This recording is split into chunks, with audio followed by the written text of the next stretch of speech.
इस बारे में पहले से ही अनुमान लगा चुका है। परिणाम के बारे में निश्चिंत है और परिणाम क्या होने जा रहा है कि फिर एक बार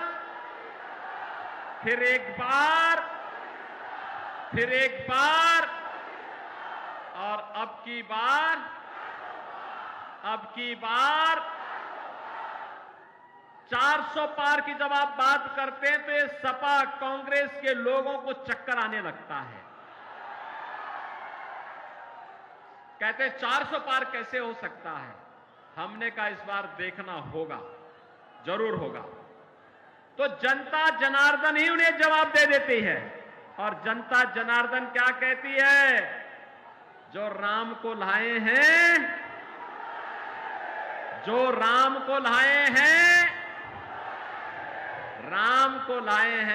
बहनों और भाइयों, भारत के इतिहास की सबसे महत्वपूर्ण घटना जो दुनिया के लिए असंभव था, जो कांग्रेस के लिए असंभव था, जो समाजवादी पार्टी के लिए असंभव था, मोदी जी ने संभव बनाया। 500 वर्षों का इंतजार समाप्त करवा करके अयोध्या में रामलला को विराजमान करवा दिया है। अब मुझे बताओ, आप में से कितने लोग राम भक्त हैं? राम भक्त अपना हाथ खड़ा करो और हाथ नीचे कर लो। आप में से कितने रावण के भक्त हैं? रामद्रोही कितने हैं? कोई है क्या रामद्रोही? कोई भी अपने को रामद्रोही नहीं कहेगा, राम विरोधी नहीं कहेगा। लेकिन बहनों और भाइयों, आज भी रावण समाप्त नहीं हुआ है। कांग्रेस और समाजवादी पार्टी के रूप में उसका चिन्ह आज भी मौजूद है। आप मुझे बताओ, इनके कारनामे तो रावण जैसे ही है। आप सोचो, कांग्रेस ने अपने समय में क्या कहा राम हुए ही नहीं।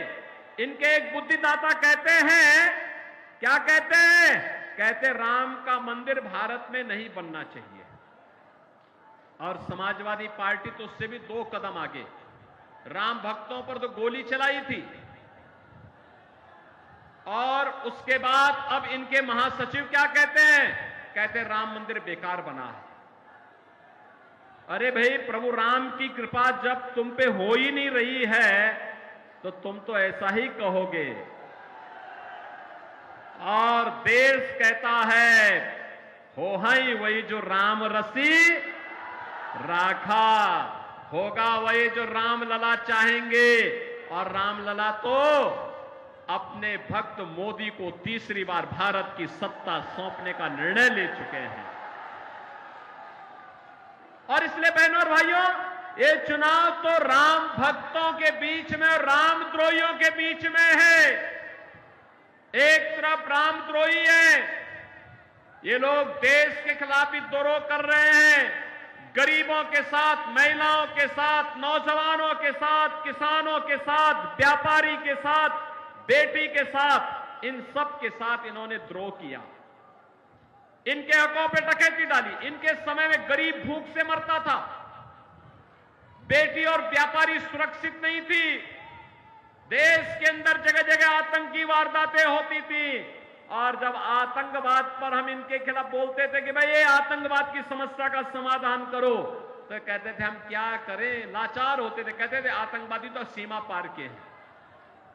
बहनों और भाइयों, आज आतंकवाद समाप्त, देश की सीमाएं सुरक्षित, दुनिया के अंदर भारत का सम्मान बढ़ा है। अब तो पटाखा भी जोर से फट जाए ना तो पाकिस्तान सफाई देता कि भैया मेरा हाथ नहीं है, मुझे माफ करना, मैं इसके पीछे नहीं हूं। भय बिनु होई न प्रीति। ये पाकिस्तान जो आज बोली उसकी बदल गई है, उसे मालूम है ये नया भारत है, मोदी का भारत है। छेड़ता नहीं है, लेकिन कोई छेड़ता है तो उसको छोड़ता भी, घर में घुस करके मारता है, घर में घुस करके। ऐसे ही आप देखो, ये समाजवादी पार्टी के मुखिया क्या क्या बातें करते हैं भैया, आप देख रहे हो ना इनके हाल। यानी राम भक्तों पर गोली चलाते थे, लेकिन आतंकवादियों को जिन्होंने काशी में संकट मोचन मंदिर पर हमला किया, अयोध्या में राम जन्मभूमि पर आतंकी हमला किया, उन आतंकवादियों के मुकदमों को ये वापस लेते हैं। राम भक्त कल्याण सिंह जी जो प्रदेश के पूर्व मुख्यमंत्री थे, उनकी मृत्यु होती है, संवेदना के एक भी शब्द नहीं। और अभी पूर्वांचल का एक दुर्दांत माफिया मरा था, उसके घर मातम मनाने के लिए चले गए। माफिया और समाजवादी पार्टी का चोली दामन का संबंध है, ये अलग हो ही नहीं सकता है। और इसीलिए हमने भी तय किया है, भगवान राम का प्रणता निस्सरहीन करो मई भुज उठाए प्रण कीन। हमने भी तय किया है, उत्तर प्रदेश की धरती से भारत विरोधी, राम द्रोही और ये जो माफिया गरीबों का खून चूसते थे, इनको पूरी तरह हटा करके रहेंगे, पूरी तरह समाप्त करके रहेंगे। और इसीलिए आज मैं आया हूं आपसे कहने के लिए, हर राम भक्त भाजपा के पक्ष में है, हर राष्ट्र भक्त भाजपा के पक्ष में है। और बहनों और भाइयों, एक तरफ मोदी जी के द्वारा किया गया काम, highway, railway, airport, IIT, IIM, AIIMS, दुनिया का सबसे अच्छा कैंसर हॉस्पिटल आपके वाराणसी में खुल चुका है, मुंबई अब नहीं जाने की आवश्यकता है। ऐसे ही ये गिरीश यादव, रमेश सिंह, रमेश मिश्रा, ये सभी लोग जब मेरे पास आए, इन लोगों ने कहा कि हमारा जौनपुर का मेडिकल कॉलेज चालू हो। बहनों और भाइयों, मुझे बताते हुए प्रसन्नता है, जौनपुर का मेडिकल कॉलेज चालू हो गया। हमने कहा जितना पैसा लगेगा हम देंगे, लेकिन इसको बंद नहीं होने देंगे। अभी देखो ना, इस शाहगंज में रमेश सिंह यहां इथेनॉल का प्लांट भी लगा दिए और यहां पे सैकड़ों लोगों को नौकरी मिलेगी। और मैं तो उनसे कहूंगा, उसके बगल में एक आईटीआई खोल दीजिए, इथेनॉल प्लांट के लिए एक ट्रेड उसमें दे दीजिए। आप देखना, यहां के लोग दुनिया के अंदर नौकरी भी प्राप्त करेंगे। और जब यहां निवेश होगा, अब हम औद्योगिक निवेश की नई गति को आगे बढ़ा रहे हैं, क्योंकि अब यूपी में दंगा नहीं होता, कर्फ्यू नहीं लगता। दंगाई और कर्फ्यू वाले सब, दंगाई और कर्फ्यू लगाने वाले सभी लोगों की राम नाम सत्य की यात्रा निकल गई है। और इसलिए बहनों और भाइयों, मैं आपसे कहने के लिए आया हूं, आपसे एक ही बात कहने के लिए आया हूं कि ये जो भाजपा ने विधायक बनाए हैं, ये विधायक, इस सांसद के प्रत्याशी, ये सभी इतना विकास कराएंगे, इतना विकास कराएंगे, आप मांगते मांगते थक जाएंगे और दुनिया आपके पास नौकरी मांगने के लिए आएगी जौनपुर में। बहनों और भाइयों, मैं आज इसीलिए आपके पास आया हूं। ये कांग्रेस, ये समाजवादी पार्टी और कांग्रेस का जो इंडी गठबंधन है, ये जब भी एकजुट हुआ है, खतरे की घंटी का संकेत होता है।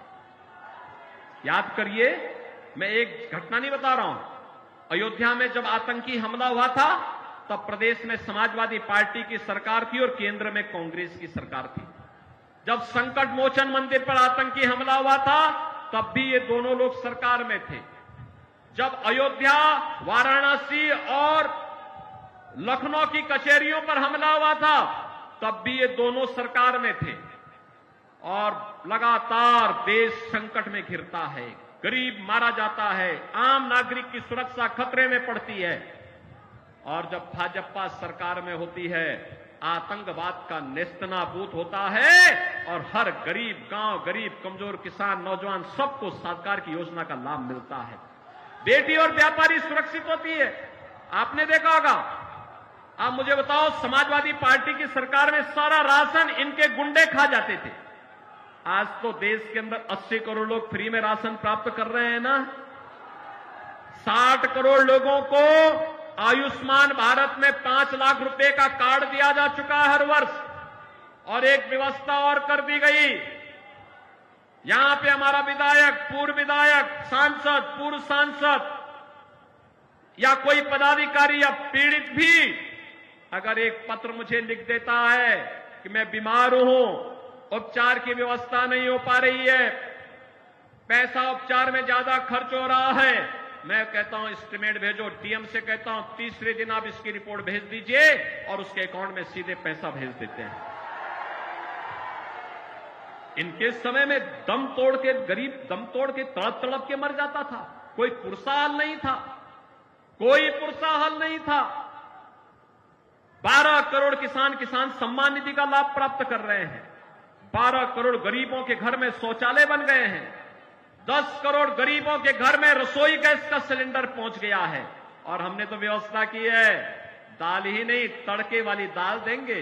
अब तो हमने व्यवस्था की है, होली और दीपावली को फ्री में रसोई गैस का सिलेंडर, भरा हुआ सिलेंडर दे रहे हैं। 4 करोड़ गरीबों के मकान बन गए हैं और मोदी जी ने घोषणा की है 70 वर्ष से ऊपर के जितने भी गरीब होंगे, जितने भी बुजुर्ग होंगे, जो भी होगा बुजुर्ग, उसको हर वर्ष 5 लाख रुपए स्वास्थ्य बीमा का मिलेगा, स्वास्थ्य के लिए फ्री में उपचार। और बाकी जितने गरीब मकान के लिए बचे होंगे, अभी से सूची तैयार करिए, सबको एक एक मकान मिलेगा। नल भी है, हर घर में नल भी है और नल में जल भी आ रहा है, इसकी व्यवस्था भी पुख्ता कर ली गई है। और इसलिए बहनों और भाइयों, हम सब आपके बीच आए हैं। ये कांग्रेस और समाजवादी पार्टी एक खतरनाक मंशा से आपके बीच आई है। इनकी खतरनाक मंशा सुनेंगे आप क्या है? ये है सबसे पहले इनकी, अब देखो ये नारे लगाते हैं, खूब झूठ बोलते हैं बहुत, जनता इनकी असलियत जान चुकी है, बार बार ठुकरा चुकी है, बार बार हरा चुके, 14, 17, 19, 22 बार बार जनता जनार्दन इनको जवाब दे चुकी है। और अब तो एक खतरनाक मंशा के साथ ये लोग आए हैं। खतरनाक मंशा क्या है इनका? ये लोग राहुल गांधी से जब पूछा गया कि गरीबी के लिए क्या करेंगे, तो कहते हैं, राहुल गांधी क्या कहते हैं? कहते हैं गरीब में एक झटके में गरीबी हटा दूंगा। कहा कैसे? कहा कि हर व्यक्ति की संपत्ति का सर्वे कराऊंगा। और संपत्ति का सर्वे करा के क्या करेंगे? उसने कहा कि उनके पूर्वजों के द्वारा जो संपत्ति मिली होगी, खेत खलियान, आपका घर, जेवर, पैसा, उसमें से आधा हम लोग ले लेंगे। आधा लेकर के फिर कांग्रेस और समाजवादी पार्टी के गुंडे उसको हड़पेंगे।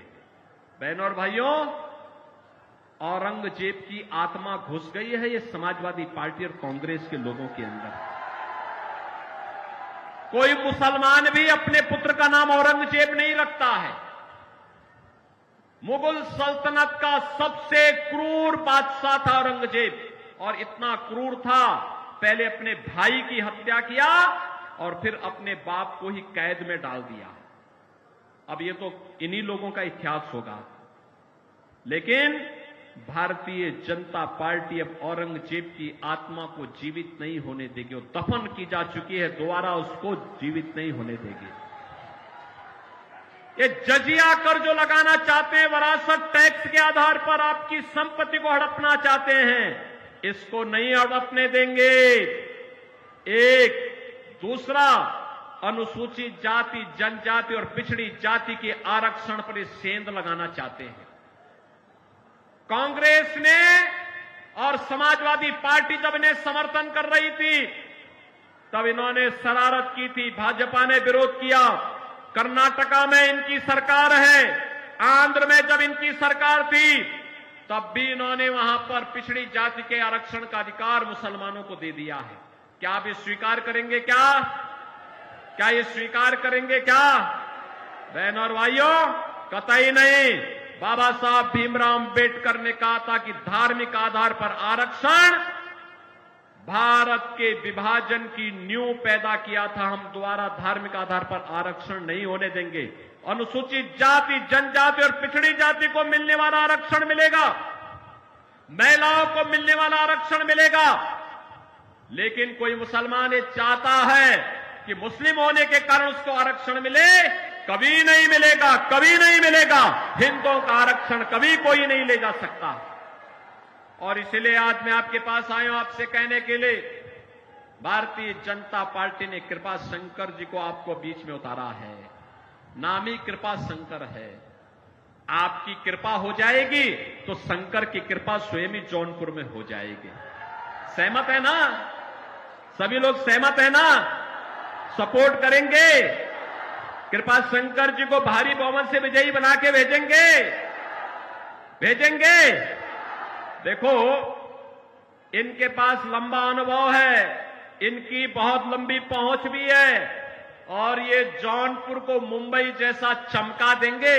और इसीलिए मैं आपके पास कहने के लिए आया हूं, अरे इनको तो हम लोग लेके आए हैं यहां पर कि जौनपुर की भी किस्मत खुलनी चाहिए।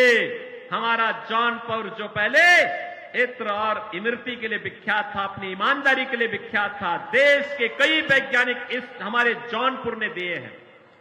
आखिर इस जौनपुर के विकास पर काली ग्रहण समाजवादी पार्टी और कांग्रेस ने जो लगाया है, इससे उभारने की आवश्यकता है। इसीलिए हमने उनसे कहा कि चलो जौनपुर में अब आपकी जन्मभूमि है, जननी और जन्मभूमि से बढ़कर के कुछ नहीं हो सकता है। आप आइए, वहां के विकास के सारथी बनिए। और इसीलिए इनको यहां लेके आए हैं। आप इनको जिता के भेजेंगे? आपका आशीर्वाद, वोट रूपी आशीर्वाद मिलेगा। मोदी जी को तीसरा कार्यकाल मिलेगा ना? जो देश की आवाज है, कि जो राम को लाए हैं हम उनको लाएंगे। आप भी लाएंगे यहां से कृपा शंकर को लेके आ जाएंगे ना? कृपा शंकर सिंह जी भारी बहुमत से विजयी बनकर के जाएंगे। दोनों हाथ ला करके बोलो, जहां तक आवाज जा रही है। गर्मी है भैया, तो गर्मी में पिता होना ही है। दोनों हाथ ला करके, वो दोनों हाथ ला करके मेरे सामने बोलो, जिताएंगे। कृपा शंकर जी भारी बहुमत से विजयी बनकर के जाएंगे। लेकिन इसके लिए आपको घर घर जाना होगा, कमल खिलाना होगा। सहमत हैं? सभी लोग सहमत हैं? अगर आप सहमत हैं तो फिर मैं भी आपके साथ सहमत हूं। आप जितना अधिक वोटों से जिताएंगे, सुरक्षा और विकास की उतनी बड़ी जिम्मेदारी हमारे ऊपर भी आ जाएगी। सब लोग सहमत है ना? अब कोई दिक्कत तो नहीं है ना? कहीं कोई समस्या, कोई दिक्कत? तो फिर 25 मई को चुनाव के दिन पहला काम मतदान, और फिर सहमत हैं? करेंगे? घर घर जाएंगे, कमल खिलाएंगे। जिन लोगों ने पानी के लिए तरसाया था उनकी जमानत जब्त करवाएंगे। जिन्होंने राम मंदिर का विरोध किया उनकी जमानत जब्त करवाएंगे। जो आतंकवाद और नक्सलवाद के समर्थक हैं, इनकी जमानत जब्त करवाएंगे। जिन लोगों ने अराजकता और दंगाइयों और कर्फ्यू लगाने वालों का समर्थन किया है, उनकी जमानत जब्त कराएंगे। जो राम भक्तों का अपमान करते हैं और माफियाओं के मरने पर मातम मनाते हैं, उन लोगों की जमानत जब्त करवाएंगे। तो फिर मेरे साथ बोलेंगे, भारत माता की, भारत माता की, भारत माता की जय श्री राम, जय जय श्री राम।